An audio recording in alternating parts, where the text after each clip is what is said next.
So, who's flying? Me. Where are you flying? Charles de Gaulle to Innsbruck. No, thank you. I am not flying out of Charles de Gaulle. Horrible airport. It is a horrible airport. Remember we did that as an event once? We all got lost. Let me guess, Charles de Gaulle. Oh, what a surprise, Charles de Gaulle is fully staffed. Coincidence. Oh, look, so is Innsbruck. Coincidence.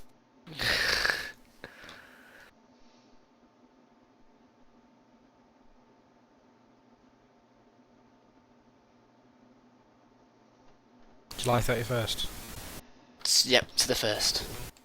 And the twins have a double in the... what you call it? You want to be a twin. But once a book yours for two people, it won't make a difference to the price. Just in case Daz does come along. Well, he's already said. Or is he coming along? In the text that I received. Is he coming along? Well, he said, oh, is it £35 between us? He said, I'll get a twin. So that's a yes then. Yeah, I said, oh, I don't want you snuggle up to us, isn't it? Fucking double. Just start off with the text back to me, then I was going to take him for a meal on Saturday and pay for it, but we could bugger off. I thought he was You sharing can't be with. asked texting back. I thought he was sharing with Tony. No, I don't think Tony's stopping over, is he? Tony's not stopping, he's not coming out. Alright. Not that I know of anyway. I'm just disappearing for 5 minutes, I'll be back. Cool. Do you want to jump down round and just sort out Friday? Channel switched.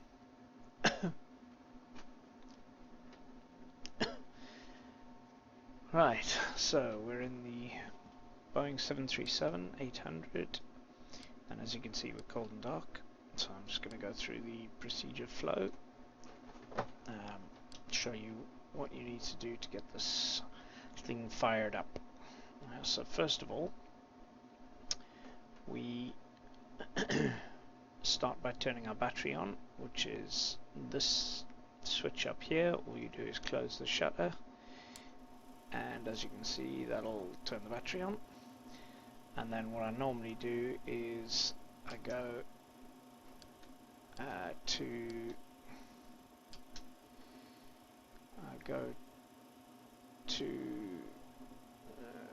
the emergency lights, turn them on. And this helps at night obviously because it'll turn your main cockpit lights on. Through the day it's not really going to do an awful lot.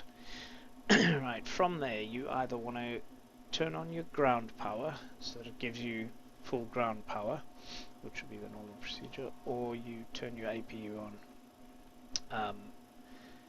Either way, it'll give you enough power to set the aircraft up. So I'm going to look at ground power first, and I'll show you how to do that. So you can see your battery has turned the FMC on. So you would go to FS actions, ground connections, set the wheel chocks, and as you can see it hasn't done anything because I've removed them. Now they're set.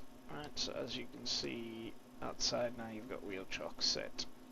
Right, so that then allows you to set your ground power and all the air conditioning powers and covers on, etc. Ground power is the only important one, and then from there you can use this switch to turn your ground power on, and that gives you all your power to continue setting up the plane while not running the battery down. So that's the first option. The second option is to use the APU,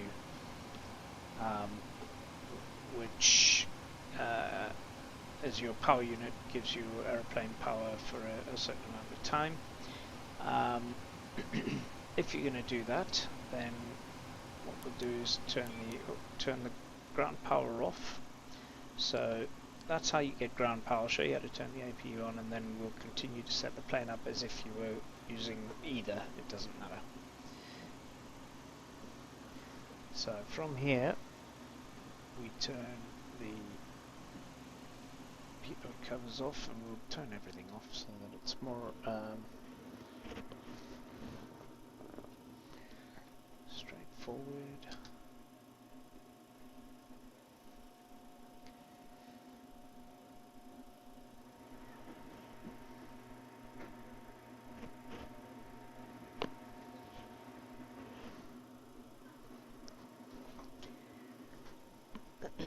Right, so from here you want to set your APU. So what I'll do first is show you also how to. Let me just no, that's on.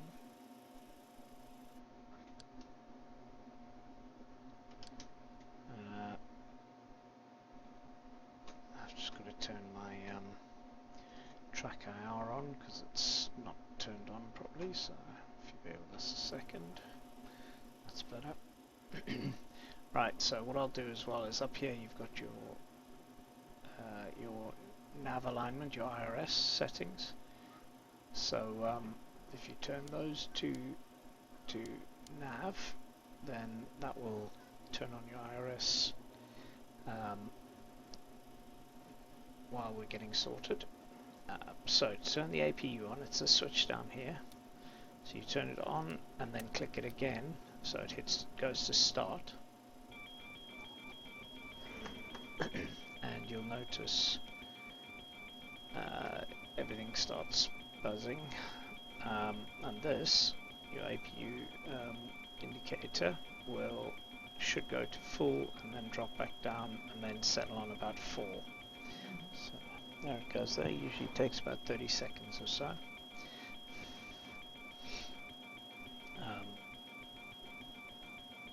In real life, this would take about 4 minutes, usually 3 minutes. And you can actually set it on the FMC to do realistic time, but 30 seconds is plenty to wait for the APU to fire up. So that's what we'll do. Right, so there we go. You can see it's settled on about 4 and the APU generators come on. So now you click these two and voila, you have power to the plane now. Now we're at the same situation we'd be if we plugged in the ground power as we did a little while ago.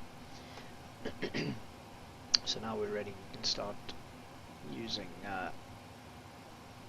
turning on some options and some switches, some systems. So we turn on the lights, anti-collision, and the logo lights. Turn on all 4 of those, and you're going to turn on your fuel pumps, ready for engine start. I'm not going to bother about those two because they're I'm not going very far. Your electrics are already turned on there. I can see I've got a door open, so before I forget, I'll turn the door off.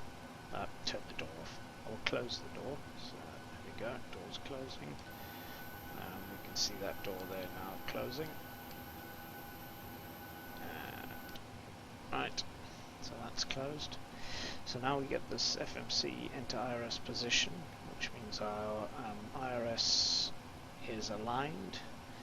So if we go to the FMC, you can see we pause in it. You can see that's our last position recorded, which should be fairly close. But in order to get an accurate position, what you do is you put your airport ref in here. So I'm just going to set up my FMC on the iPad so that it's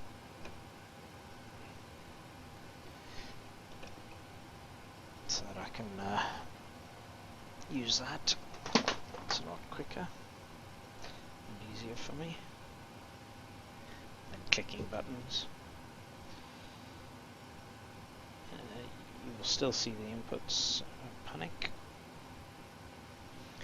Connect. Right, there we go. I've got it now. So FMC reference airport is, so you can delete those messages, and then I'm at Charles de Gaulle, so LFPG,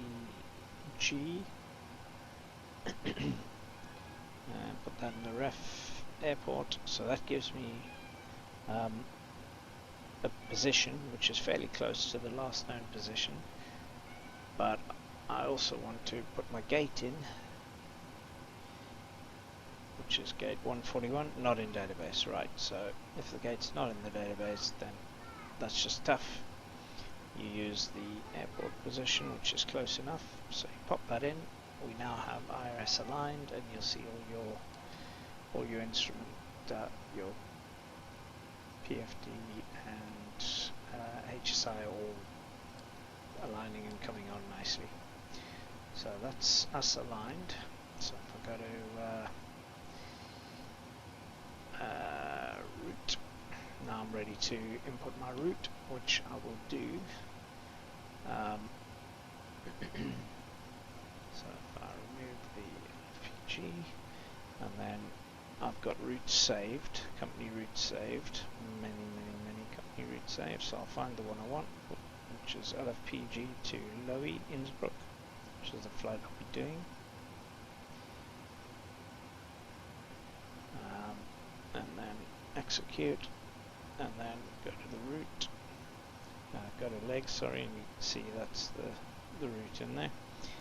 Departure, arrival, airport. In fact, I'll leave this because I'll get the aeroplane started for you, and then we'll put that in.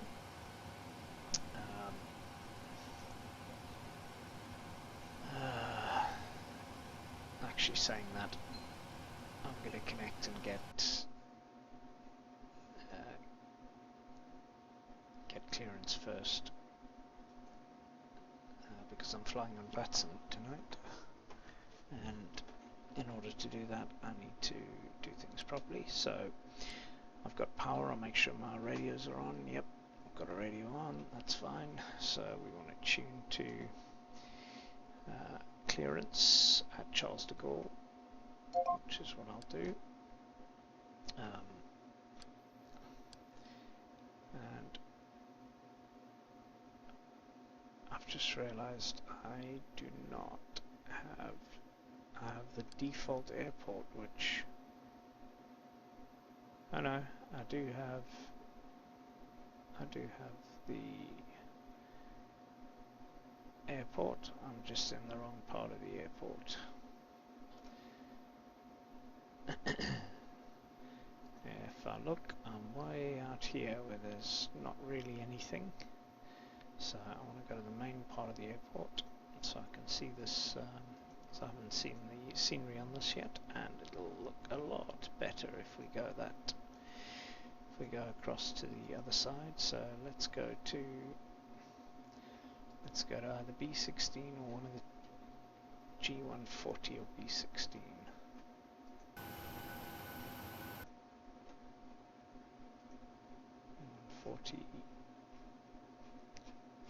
G16, get G16, no, G156, G140, that was it.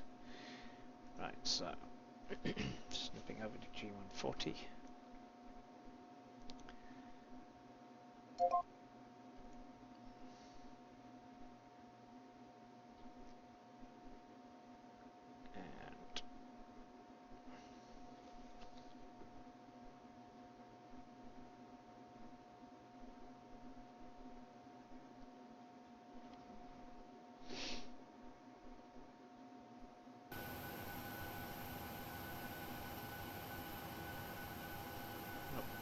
Default airport.